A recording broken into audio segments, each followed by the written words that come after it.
La conferencia se titula El origen ancestral del invierno, contado a través de las fiestas de interés turístico de Extremadura. Como os he comentado, vamos a hablar primero del invierno, hacer una introducción sobre esa estación, contado a través de tres fiestas de interés turístico de Extremadura.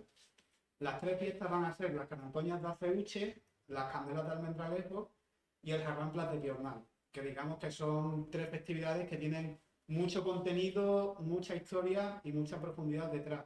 De hecho, de esas tres fiestas no se conoce el origen. Incluso se cree que puede tener un origen anterior a 500 años atrás. Entonces, bueno, va a ir realmente de todo eso. Y vamos a empezar primero, como os he dicho, hablando del invierno. El invierno es una estación muy importante, entre las cuatro que hay, porque es la estación que está presente cuando arranca un nuevo año en nuestro calendario. Entonces el invierno se caracteriza por ser una estación muy oscura, en la que apenas hay horas de luz, en la que digamos que se hacen más labores familiares en el interior de las casas y demás. Y bueno, el origen del invierno, o por así decirlo, la procedencia más científica del invierno, tiene que ver con un fenómeno astronómico que es el solsticio de invierno. El solsticio de invierno es un fenómeno que se produce cuando la Tierra en su movimiento de traslación queda más alejada del ecuador, al menos una parte de la Tierra, la mitad del planeta. Entonces, en esa etapa, los rayos del Sol caen de una forma mucho más inclinada. Entonces no llegan con tanta fuerza y por eso hay menos horas de luz y las temperaturas son mucho más bajas. El solsticio de invierno vamos a ver que es muy importante a lo largo de toda la conferencia, también cuando hablemos de muchas festividades y de su origen. Y bueno, la palabra solsticio tiene un origen etimológico que procede del latín, que significa sol sistere, que quiere decir sol quieto, que es como una referencia, que es cuando el sol pues no está en una actividad tan intensa como ocurre pues, en verano o en primavera. Esta imagen que veis aquí ahora es un calendario celta y todo esto tiene que ver porque el solsticio de invierno fue muy importante para las diferentes culturas que han estado sentadas en Extremadura a lo largo de la historia. Primero tuvieron las culturas prehistóricas, luego llegaron los celtas, luego llegaron los romanos, después los árabes y finalmente los cristianos, así en resumidas cuentas. Para los celtas el solsticio de invierno era un evento muy importante, porque era una época, como os he dicho, de recogimiento en la que se paraban muchas labores agrícolas y ganaderas y digamos que ellos lo que hacían durante esa etapa era pedir porque llegara una nueva era, que es la primavera, en la que de nuevo pues la tierra empezara a florecer, los campos volvieran a estar mucho más habitables y sobre todo pues que el ganado pudiera pastar y pudieran pasar más tiempo fuera. La sociedad celta estaba muy estructurada en torno a una figura, que es la figura del druida. El druida, como os he dicho, era, por así decirlo, la figura predominante en esta cultura. Los druidas eran como los grandes sacerdotes, también organizaban, pues digamos, toda la estructura social celta, también se encargaban de presidir ceremonias civiles, organizaban también las labores agrícolas y ganaderas, y sobre todo ellos observaban muy bien los fenómenos astronómicos. Estudiaban el sol, la luna y las estrellas. Y a partir de ahí, pues poco a poco iban creando un calendario.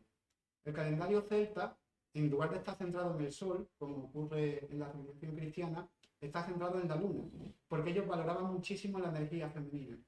Entonces ellos lo que hicieron fue observar muy bien la luna y las estrellas y crearon un calendario basado en 62 fases lunares. El calendario celta pues tenía unos 62 meses. Y ese primer calendario es este de aquí, que se encontró en el año 1897 en la ciudad de Lyon. Es el calendario de Coligny, se encontró en Francia. Lo que pasa es que, como veis, es prácticamente ininterpretable, prácticamente nadie ha averiguado qué contiene ese calendario, pero sí se sabe, ahí están reflejadas pues, todas esas fases lunares y sobre todo pues, que el solsticio de invierno tiene una importancia muy destacada en el calendario celta. Primero estamos. Este cuadro que veis aquí es un cuadro que pintó Botticelli, que se exhibe en el Museo del Prado, y es el rastro de Proserpina, el rastro de Perséfone. Este cuadro está aquí porque para los romanos, que fueron la siguiente gran civilización que ocupó Extremadura a lo largo de la historia, pues ellos lo que hacían era utilizar la mitología para establecer las estaciones del año. Entonces aquí lo que representa es el rastro de Proserpina por Plutón.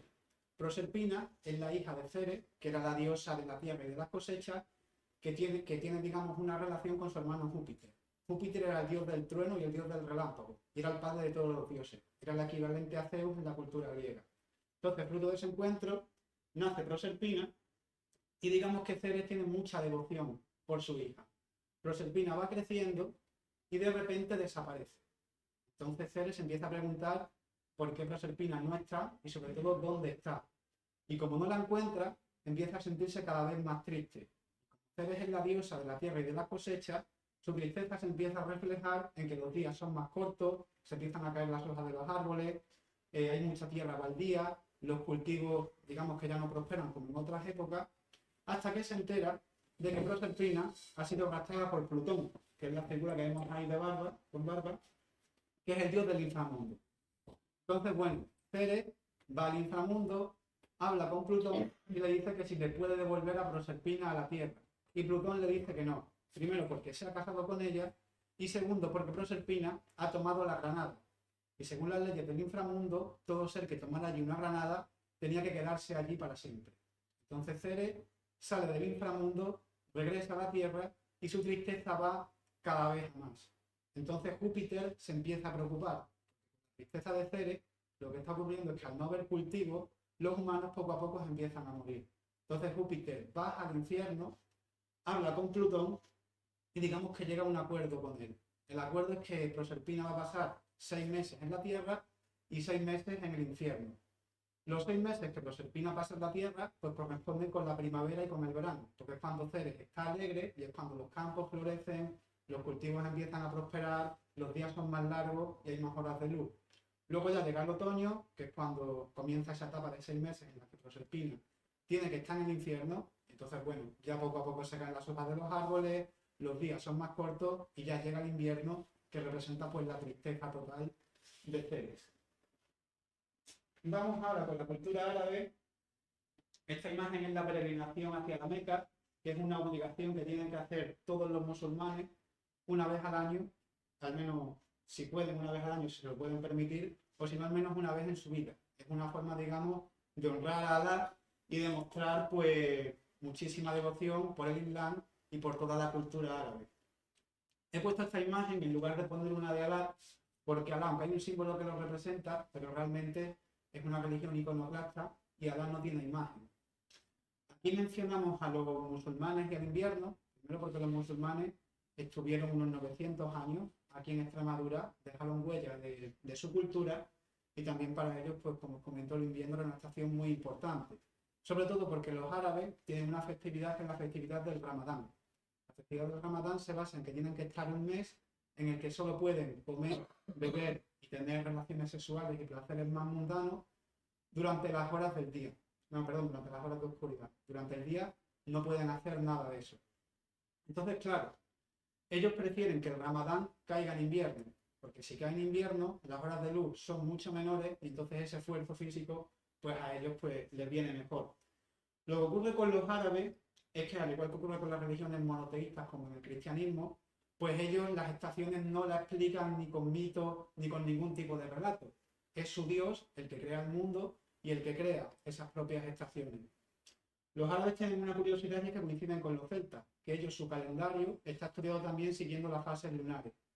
El calendario árabe tiene 12 meses, basados también en las fases de la luna, y tiene 364 días, casi los mismos que tiene el calendario cristiano. Con una diferencia bastante destacada, y es que también el Ramadán representa esa labor de Mahoma, que es cuando recibe el Islam y todos los códigos de la religión musulmana, y también el Ramadán, en lugar de caer en una fecha exacta, cada año se adelanta 10 días. Entonces, claro, hay veces que el Ramadán cae en primavera, hay veces que cae en verano, hay veces que cae en otoño, pero ellos siempre prefieren que caiga en invierno. Y ya por último, a ver, vamos a hablar del invierno en el cristianismo, aunque en Extremadura también estuvieron los visigodos, pero los visigodos también eran reinos cristianos. Entonces, bueno, este cuadro es la adoración de los pastores, que representa, digamos, a la religión cristiana, que fue la gran civilización que ya se asienta en Extremadura después de la Reconquista, cuando expulsan a los árabes. Y para los cristianos, pues bueno, con el invierno ocurre lo mismo que con los musulmanes. Ellos, al ser una religión monoteísta, pues también es su Dios el que crea las estaciones.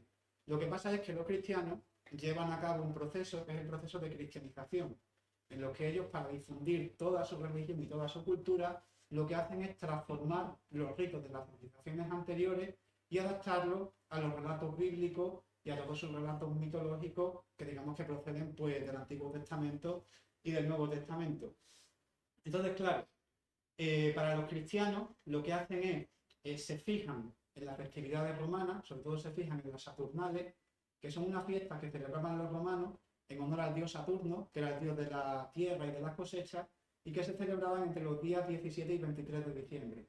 Entonces la Iglesia decide colocar en esa fecha el nacimiento de Jesucristo, coincidiendo con el solsticio de invierno, y así también adaptándolo un poco a la antigua tradición celta, que bueno, que digamos que valoraba muy bien este fenómeno astronómico. Entonces realmente ellos no tienen esa tradición, pero sí aprovechan todo lo anterior para colocar ahí, digamos, el nacimiento de la figura más importante del cristianismo, que es Jesucristo, en el propio invierno. Bueno, pues una vez hecha esta introducción del invierno, contado a través de las diferentes culturas y lo que significa para cada una de ellas, vamos a hablar ahora de estas tres festividades que os he comentado. Vamos a empezar por las Carantoñas de Aceuche. Aceuche es una localidad que se sitúa más o menos en el noroeste de Extremadura. Podéis ver el simbolito rojo, que es donde está, entre Cáceres y Plasencia aproximadamente. Y bueno, es un pueblo pequeño, tiene unos 850 habitantes, pero tiene esta festividad que es muy importante, que es la de las Carantoñas, que son estos monstruos que vemos aquí, estas figuras diabólicas. Vamos a empezar primero explicando un poco el programa de las Carantoñas, que es una fiesta, digamos que es la que tiene más eventos durante los días de su desarrollo. Las Carantoñas se celebran entre los días 20 y 21 de enero y todo comienza unos días antes. Los mozos del pueblo acuden al monte y comienzan a coger romero, con el que llegan todas las calles de Aceuche. Una vez que ya llega el día 20 de enero, pues esa mañana muy temprano sale un tamborilero por las calles del pueblo y digamos que entona un canto que se llama el alborá. Este canto sirve como para despertar a todo el pueblo y avisar que la gran festividad de Aceuche pues va a comenzar. Una vez que esto sucede, acude todo el pueblo a la casa del mayordomo, allí toman unas migas con café y mientras esto sucede, los hombres del pueblo comienzan a vestirse de Carantoña, de esta figura diabólica. No todos los hombres, solo los que quieren o los que tienen una edad, digamos, adultos, de mediana edad, o que rondan, digamos, con mucho los 60, 65 años, como mucho. Mientras se visten de Carantoña y termina todo este evento en el que toman las migas con café y demás, pues aparecen los tiradores y las regadoras. Los tiradores son un grupo de mozos más jóvenes que van con escopetas y van pues como montando júbilo, tirando cartuchos, como creando un ambiente más festivo. Y las regadoras son las que van recogiendo el romero, van vestidas con trajes regionales, no sé si se ven detrás de las Carantoñas, ahí en el desfile. Y bueno, digamos que engalanan un poco el pueblo. Entonces van a la iglesia de San Sebastián, celebran una misa en honor a San Sebastián y luego sale el santo custodiado por las regadoras, porque las regadoras son muy importantes porque tienen la misión de custodiar a San Sebastián siempre que esté fuera de la iglesia. Son como, digamos, la figura que protege al santo. Una vez que esto sucede, acuden de nuevo a la casa del mayordomo y el mayordomo realiza un canto que tiene unos 15-20 minutos que se llama Echar la loa. Echar la loa al mayordomo lo que hace, digamos, es relatar una promesa que él ha hecho a San Sebastián y que se ha cumplido y lo que hace es pues darle la gracia. Ya una vez que esto sucede, hacen un desfile y las Carantoñas empiezan a rodear a San Sebastián. Empiezan a hacer primero como burlas, pero luego esas burlas se van convirtiendo poco a poco en reverencia. Hasta que llega ya finalmente un elemento que se llama la vaca tora, que es como una especie de híbrido entre una vaca y un toro, que embiste a las Carantoñas y con eso pues digamos que termina toda esta celebración. Bueno, pues una vez contado esto, vamos a centrarnos en el poder simbólico, digamos, que tienen estas figuras diabólicas. Si os fijáis las Carantoñas, estas tres figuras, vamos, hay alrededor de unas 250 el número máximo de Carantoñas que han desfilado. Aquí en la pantalla vemos tres. Y esas tres figuras pues están formadas con cuerpos vestidos por pieles de animales. Podemos ver también máscaras con cuernos de toro, también muchas llevan pimientos, llevan también ramas de olivo y ramas de aceuche, y digamos que lo que quieren hacer es una figura que sea lo más diabólica posible, porque las carantoñas tienen un origen relacionado con el solsticio de invierno y también con el significado que le han dado al invierno las diferentes culturas, y también con la figura de San Sebastián. Vamos a ver aquí primero esta imagen, que es una imagen de San Sebastián. Aquí, como curiosidad, aunque esto se aleja un poco del invierno, vamos a ver el origen que tienen las carantoñas relacionados con la cultura romana y sobre todo con la cultura cristiana. Como os comento, este es San Sebastián. San Sebastián es una figura muy destacada porque en un principio era centurión, era un centurión del emperador romano Diocleciano. Y a él lo que le ocurre es que poco a poco abandona esas creencias en los dioses romanos y se convierte al cristianismo. Entonces se convierte en una figura muy destacada del Papa Cayo, porque le nombra defensor ecclesiae. Y su función era convertir al cristianismo al resto de personas que fueran paganas o que dudaban si pasarse o no a esa religión. Entonces, claro, el emperador se entera de todo esto y primero digamos que le avisa a San Sebastián pues para que abandone esa labor y siga fiel al imperio, pero él se niega. Entonces, al negarse, el emperador pues le impone una condena, que es atarlo a un poste y que los arqueros de Mauritania pues le lancen todas las flechas que puedan y si no lo matan, pues dejarlo más o menos muy mal herido. Mientras esta tortura está desarrollándose, le siguen insistiendo a San Sebastián para ver si quiere retractarse y volver a sus creencias romanas. Pero él se niega hasta que finalmente los arqueros lo matan. Entonces, los romanos abandonan su cadáver y una viuda que se llama Irene va después a ver los cuerpos de San Sebastián y de otros condenados y se da cuenta de que San Sebastián sigue vivo. Entonces le da comida, le da agua, le cura sus heridas, en tan solo 3 días se recupera y va a ver al emperador Diocleciano a decirle que está vivo y que va a seguir pues difundiendo toda la fe cristiana. Entonces ya el emperador Diocleciano le condena una tortura todavía más dura, que se basa en molerlo a palos básicamente, hasta que ya muere y digamos que así termina toda su historia. Lo que le ocurre es que una vez que muere, llega otra santa, que es Santa Luciana, recupera su cadáver, digamos que le da una sepultura un poco más honrosa y, bueno, pues su figura queda actualmente representada en Roma en una catacumba, que es la catacumba de San Sebastián, y en una basílica, que es la Basílica de San Sebastián. La relación que tiene San Sebastián con las carantoñas es que se cree que las carantoñas fueron esas figuras diabólicas que se aparecían a San Sebastián mientras estaba sufriendo todos sus martirios, digamos, para provocarle o para tentarle para que él abandonara esa fe cristiana. Entonces San Sebastián se resiste, digamos, a todas esas tentaciones y sigue permaneciendo en su fe cristiana. Esto es lo que se refleja en el desfile que os he comentado de la fiesta. San Sebastián, pues, está en su palio, rodeado por los tiradores y las regadoras, y las carantoñas pues están haciéndole como esa furla para ver si él pues vuelve otra vez a, bueno, abandona la fe cristiana y vuelve a las creencias romanas. También está la presencia de la vaca tora, que se cree que, bueno, que puede ser una especie de bestia que se apareció cuando San Sebastián estaba recibiendo su tortura para que no le pasara nada, para que fuera su castigo más leve, o que también representa el coraje de San Sebastián ante las tentaciones de los carantoñas. Actualmente San Sebastián es el patrón de Aceuche, también de Piormal, pero vamos a ver que aparece en el Jarrampla. Y bueno, es una figura muy valorada allí, es el patrón de la localidad, y digamos que tiene esa relación directa con las carantoñas. Todo este relato lo cogió la religión cristiana, como os digo, en ese proceso de cristianización, sacándolo de la cultura romana. Y bueno, centrándonos en las carantoñas, la parte que os he comentado al principio del solsticio de invierno, que tiene que ver con los celtas y demás, también se ve reflejada en las carantoñas de poner la imagen de está representada en las carantoñas porque en la zona de Aceuche se estableció un pueblo celta que era el pueblo de los betones. En Extremadura se establecieron 2 pueblos celtas, los betones y los célticos. Los betones se sitúan en Aceuche y ellos el solsticio de invierno, pues como os digo, le daban muchísima importancia y lo celebraban de una forma un tanto peculiar, disfrazándose de bestias, representando sobre todo a los animales, porque es una forma de llamar a la fecundidad. Aceuche, a diferencia de otras localidades extremeñas, tiene una tradición mucho más, digamos, ganadera que agrícola. Entonces, el solsticio de invierno era una época en la que todas esas labores de sacar a los animales y a los rebaños a pastar, pues eran mucho menos intensas, se hacía antes de noche y entonces el ganado permanecía guardado y los pastores tenían mucho más tiempo para descansar. Entonces ahí hacían ciertos eventos como disfrazarse de estas figuras y digamos que entretener y aterrorizar a la población.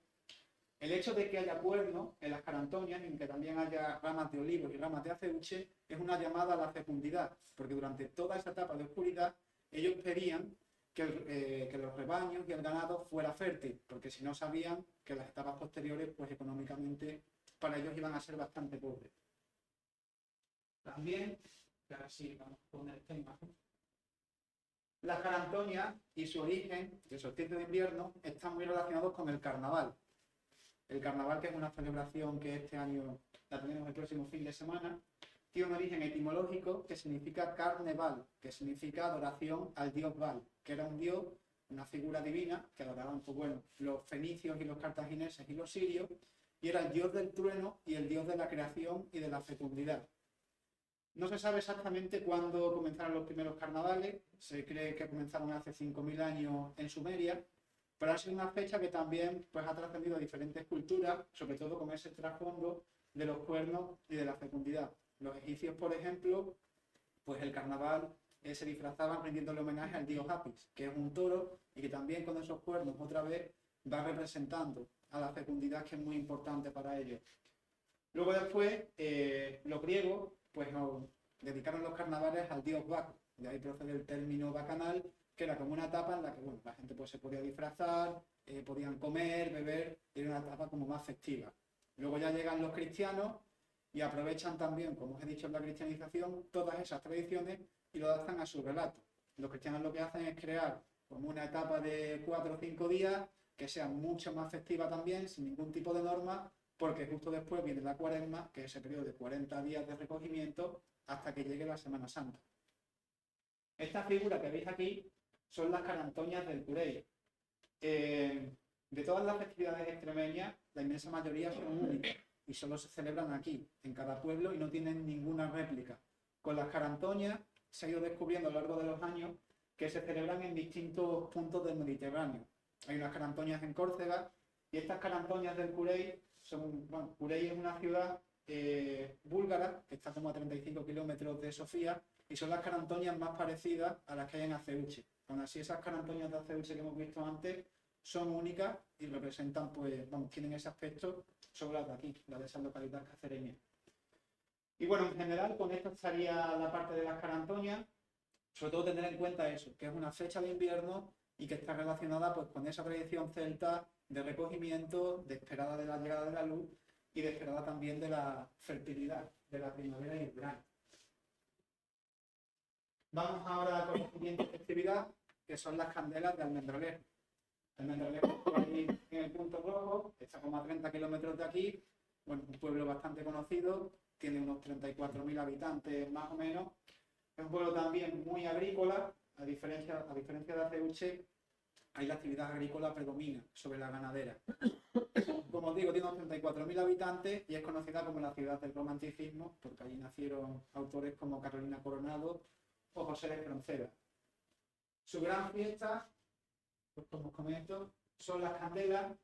Las candelas tienen lugar entre los días 1 y 2 de febrero, oficialmente. Realmente empiezan unos días antes, en los que todas las familias y asociaciones de Almendralejo lo que se dedican es a ir al campo, recolectar pues también ramas de árboles que estén ya prácticamente secos y empiezan también a coger muebles de sus casas y demás porque la intención que tienen es quemarlos, como veis aquí. Las candelas de Almendralejo, digamos que tienen una candela oficial, que es la que se coloca en la plaza de toros, pero luego los vecinos, con permiso del ayuntamiento, durante esos días pueden ir colocando pequeñas candelas en diferentes partes del pueblo. Y bueno, son 3 días de festividad. El primer día es cuando, como os digo, se quema la candela oficial y esas pequeñas candelas del pueblo. En el segundo día hacen una celebración religiosa en la que bendicen a todos los niños. Luego vamos a ver por qué hacen esto. Y el tercer día, el día 3 de febrero, que digamos que ya es el día menos intenso de la festividad, hacen como una especie de... hacen un día que es el día del chorizo, que realmente, bueno, hacen una celebración en honor a San Blas, que termina en una romería, y en la que se reparte pues, muchísimo el chorizo, por eso se llama así. Las candelas guardan una relación también muy directa con el invierno y con el solsticio, porque en Almendralejo, en la zona de Almendralejo, es una zona lusitana, y allí se situó un pueblo celta, que era el pueblo de los célticos, y ellos el solsticio de invierno lo celebraban creando una gran hoguera. Creaban una gran hoguera porque ellos entendían que el fuego es un elemento purificador que elimina todo lo malo y que precede a lo bueno y digamos que a una nueva etapa y una nueva era, como es la primavera y el verano. También ellos adoraban una figura, una diosa celta, que era la diosa Imbolc. Bueno, realmente es una festividad que se llamaba Imbolc, la diosa tenía el mismo nombre. Imbolc significa ombligo, y digamos que era una referencia al origen, a la fecundidad.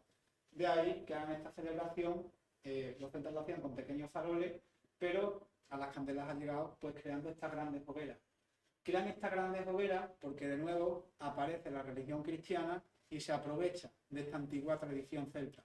Ellos lo que hacen es adaptar este relato al de la Virgen de la Candelaria. La Virgen de la Candelaria dicen que es la Virgen María, una vez que nace su hijo, pues lleva al bebé al templo de Jerusalén. Y allí en el templo, pues digamos, que es bendecido por todos los grandes sacerdotes. Por eso en el día 2 de la fiesta de las Candelarias, pues llevan todas las madres a sus hijos a la iglesia para que sean bendecidos.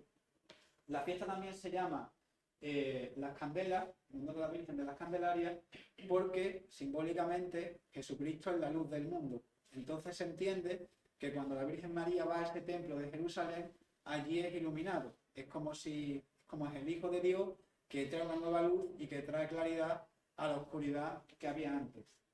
También hay otra figura importante en las candelas, que es esta de aquí, que se llama la pantaruja. La pantaruja lo que representa es una especie de muñeca hecha con trapos y restos de ropas y harapos y demás, que hace como una referencia al mal que afectaba a todas las comunidades. Esto se cree que también procede de la época celta y que hay que quemar. Aquí está una de las pantarujas que ha habido en esta edición de 2023. Es la candela oficial que enciende el ayuntamiento, está en la Plaza de Toros, y aquí pues podéis ver cómo arde también la pantaruja. También actualmente pues hacen este tipo de pantarujas mucho más modernas, porque los tiempos pues han cambiado. Y bueno, con esto ya tendríamos las fiestas de las candelas, y vamos a pasar a la siguiente, que es el Jarramplas de Piornal. Piornal es un pueblo de la provincia de Cáceres, está situado muy cerca de Plasencia, ahí en el punto rojo, también muy cerca de Ceuche, y destaca porque es el pueblo más alto de Extremadura. Está situado a unos 1.750 metros sobre el nivel del mar. También Piornal, su ubicación hace que sea un lugar muy aislado, entonces el contacto con otras culturas no ha sido tan intenso. De hecho, a Piornal se empezó a llegar a partir del año 1927, que fue cuando crearon la primera vía de tren. Anteriormente, pues ese pueblo vivía prácticamente aislado y tiene su celebración más destacada, que es el Jarramplas. Piornal es un poquito más grande que Aceuche, viven unas 1.500 personas aproximadamente, pero vais a ver que el Jarramplas y las Carantonias tienen bastantes similitudes. Este es el Jarramplas de Piornal, que es esta figura diabólica aquí. Realmente el Jarramplas aquí en esta fotografía está caminando y detrás tiene un grupo de personas que van detrás de él. Lo que hacen al Jarramplas es lanzarle nados. De hecho, los podéis ver en el suelo. Aquí hay otra imagen que creo que se va a ver mejor. La celebración del Jarramplas se la curva entre los días 19 y 20 de enero. De hecho, coincide en uno de los dos días con las Carantonias.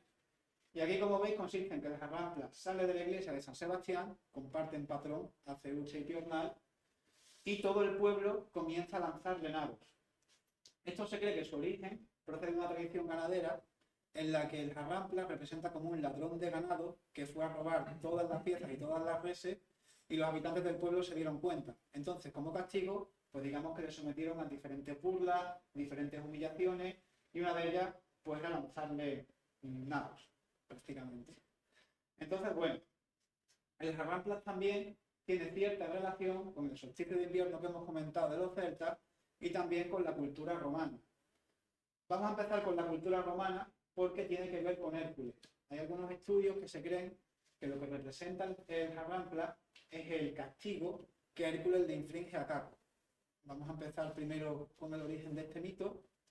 Hércules es el hijo de Zeus, que digamos que la esposa de Zeus es Juno, pero él se enamora de una mortal, que es Almena.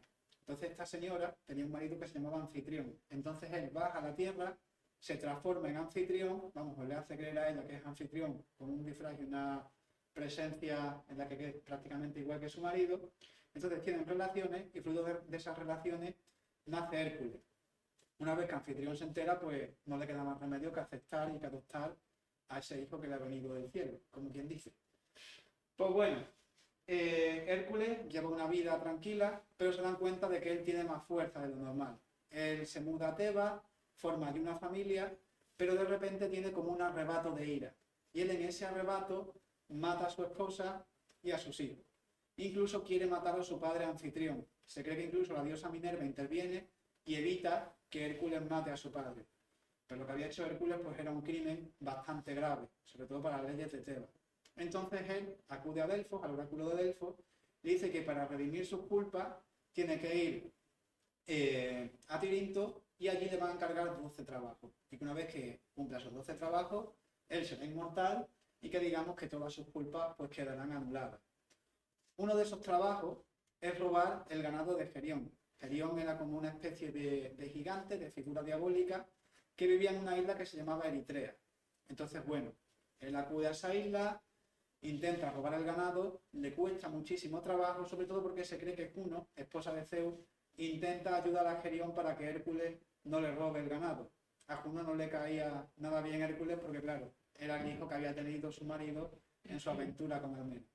Entonces, bueno, Hércules finalmente consigue robar el ganado, se va a Roma y allí pues digamos que está bastante cansado y se duerme, mientras deja el ganado pastando tranquilamente pues allí en un prado. Pero en ese prado vivía un monstruo que se llamaba Caco, y mientras Hércules está dormido, llega Caco y empieza a robar todas las piezas de ganado. De ahí que en nuestra cultura a los ladrones se les llame Caco. Entonces, bueno, mientras esto pasa, Hércules poco a poco se va despertando y ve que prácticamente no queda ninguna pieza de ganado. Entonces empieza a buscar, pero los pocos bueyes que quedan con él empiezan a mugir, los bueyes que había robado Caco también mugen, se da cuenta y termina matando a Caco. De ahí que se cree que, bueno, que Jarramplas puede ser una referencia a ese mito, que Jarramplas sería Caco, y digamos que el resto de la comunidad pues está castigándole, lanzando nabos por haber robado el ganado. Pero, yendo a la parte céltica, yendo a la parte astronómica, de nuevo, a ver si hay una imagen. De nuevo aparece esa parte, como ocurre en las Carantonias, en la que los pastores, pues digamos que se toman ese periodo de descanso, en invierno, en el que los días son mucho más cortos y el ganado, pues digamos que está resguardado durante la noche. Eso se ve reflejado en la máscara de Jarramplas. La máscara representa prácticamente un diablo, pero tiene dos cuernos. Esos dos cuernos son una referencia a la fecundidad, a esa etapa en la que, como os digo, pues había ciertos disfraces para entretener a la población mientras estaban resguardados en las horas de oscuridad, y esa máscara pues es esa representación de la fecundidad, en la que están esperando que, bueno, que el ganado que nazca en primavera y en verano pues sea un ganado fecundo, que salgan muchas nuevas piezas y sobre todo que la tierra sea fértil y que no termine pues extinguiéndose o que no termine habiendo problemas económicos de cara a las estaciones más calurosas. La fiesta del Jarramplas es muy importante porque ser Jarramplas es todo un honor para cualquier persona nacida allí en Piornal. Ahora se ha desvirtuado un poco porque, bueno, como os he comentado, se celebra los días 20 y 21 de enero, perdón, 19 y 20 de enero, y el día 19 pues salen como 3 o 4 Jarramplas, y no es que cualquiera pueda ser Jarramplas ese día, pero que es algo muy abierto. El Jarramplas importante es solo una persona y sale el día 20. Y esta persona tiene que ser un hombre, aunque bueno, hace 2 años se rompió un poco este ciclo y hubo una primera mujer Jarramplas, que poco a poco pues esta tradición también se está abriendo a las mujeres. Entonces el Jarramplas tiene que ser una persona nacida en Piornal que se apunta en una lista de espera y llegará el año en el que le toque. Lo que pasa es que la lista de espera puede ser a lo mejor de 20 años. en 2016 hubo una mujer que apuntó en la lista de espera a su hijo, que tenía 6 años, y ese muchacho pues será Jarrampla en el año 2042. Tiene que esperar a que poco a poco llegue el día en que le toque. Y aunque es un honor para cualquier persona que sea Jarrampla, realmente es una prueba y es un reto, porque el Jarrampla sale 2 veces a lo largo del día 20 de enero y durante 1 hora y media tiene que andar por todo el pueblo mientras le lanzan nabos y no puede desfallecer. Si desfallece o cae al suelo, pues una auténtica deshonra. Realmente es una prueba de resistencia. Ahora después vamos a ver un poco cómo es el traje por dentro, pero realmente es un agobio porque no deja de recibir golpes durante 1 hora y media. Es verdad que algunos miembros de la cofradía de San Sebastián pues van acompañándole, sobre todo por si en alguno de los golpes la máscara se le desvía, pues para que no sufra daños importantes. Pero para la persona que le toque ser Jarrampla es fundamental apuntar. De hecho aquí, no sé muy bien, pero bueno, este es el final del recorrido del Jarrampla, en el que finalmente se quita la máscara y hay muchísimo júbilo y digamos que todas las personas pues le hacen una gran ovación y sobre todo ya él pues se siente más tranquilo porque ha superado esa 1 hora y media de por la mañana y esa 1 hora y media de por la tarde sin desfallecer. El cristianismo, digamos, que también, como ocurre en Aceuche y como ocurre en las candelas de Almendralejo, también se aprovecha de todas esas tradiciones en ese proceso de cristianización y hace su propia adaptación del Jarrampla. En este caso, pues también lo consagra a San Sebastián, pues que digamos que es el patrón de Piornal. De hecho, los carteles oficiales del Jarrampla, pues siempre se ve fiestas en honor a San Sebastián. Y realmente es lo mismo que ocurre en Aceuche. San Sebastián es muy valorado en esta zona de Cáceres porque se cree que en los tiempos de la Edad Media de la peste esos pueblos se consagraron a San Sebastián, le rezaron sus oraciones y demás, que hizo que esta pandemia pues no llegara al pueblo, que hubiera muy pocos casos y que prácticamente no afectara a nadie. Entonces, bueno, con el análisis de estas 3 fiestas habíamos terminado, pero también hay que sacar una serie de conclusiones. La primera es la importancia de ese fenómeno del solsticio de invierno, que tiene sobre todo ese origen celta y en esas celebraciones de recogimiento, de pedir por la fecundidad, de pedir porque las tierras sean fértiles y porque las cosechas sean prósperas. Y digamos que entre medias pues están esas fiestas como eso, que se disfrazan de figuras diabólicas y demás para entretener a la población y para evitar, pues bueno, para evitar pues eso, que esas largas noches sean eternas y que sobre todo se relacionan con el carnaval y que después aprovecha la cultura cristiana para adaptarla a sus relatos. El hecho de que aparezca la cultura cristiana aquí es importante por 2 motivos. Primero, el motivo, digamos, más negativo, que es que el relato original de esta festividad pues como que pierde la esencia, porque al final ellos lo pasan por su propio filtro. La parte positiva es que el cristianismo es la cultura que se impone desde la Reconquista y el hecho de que lo adapten a sus relatos, pues luego consigue que estas fiestas hayan conseguido perdurar y sobrevivir hasta nuestros días y que a día de hoy pues se continúen celebrando. También otro hecho importante es que en la mayoría de las festividades se representa una lucha del bien contra el mal. El bien, en este caso, está representado por la figura de un santo, como ocurre en Aceuche con San Sebastián, o como ocurre en Piornal, por la comunidad, por el pueblo, y el mal, que normalmente suele ser un demonio, pues como el Jarrampla o como las Carantonias. Las candelas son una excepción porque aparece esa presencia del fuego y realmente no se está luchando contra ningún elemento negativo, pero sí se está purificando y dejando atrás todo lo de un año anterior para comenzar un nuevo ciclo.